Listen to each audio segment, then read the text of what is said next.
Hello, ako si Joshua Marlon Armondragon. At dito sa vlog ko, i-discuss ko yung kahalagahan ng panitikan at ang impluensya rin nito.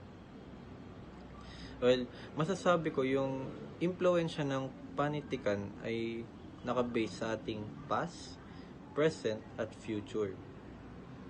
Sa past, dito masasabi ko na ang kahalagahan ng panitikan ay dahil sa past ng ating bansa. Dito makikita ang ating kagitingan, katapangan, karapatan, karangalan, kabayanihan at ang ating kalayaan din.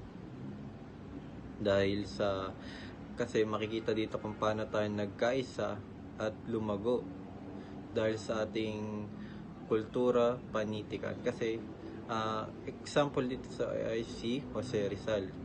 Kumbaga, dito makikita ang El Fili at Noli. Ginamit niya itong mga instrumentong ito para mapakita ang ating ang ating identity, culture identity ba? Kaya itong mga culture identities na pinakita niya sa atin ang nagsilbing present identity ng ating Pilipinas. Kasi sa atin, ang epekto ng example dito ang Jose Rizal Law.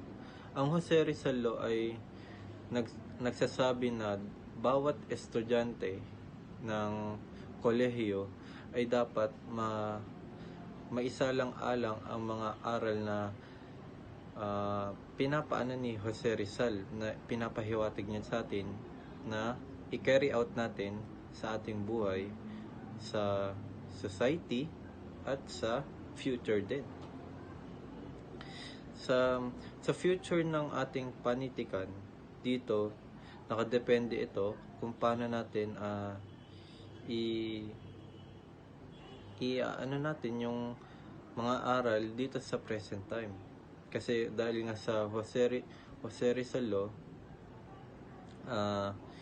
dito natin mapapakinabangan ang ating mga elemento ng pagiging marapat sa trabaho, pagiging matapat sa ating mga kliyente, katrabaho o customer. Dito makikita rin natin ang ating kung sino rin tayo sa ating buhay. Kasi ang panitikan ay ituturing din nating culture, kasi heavily culture based din tayo dito sa Pilipinas. Thank you, at ako si Joshua Marlon Armondragon. Thank you for watching my vlog.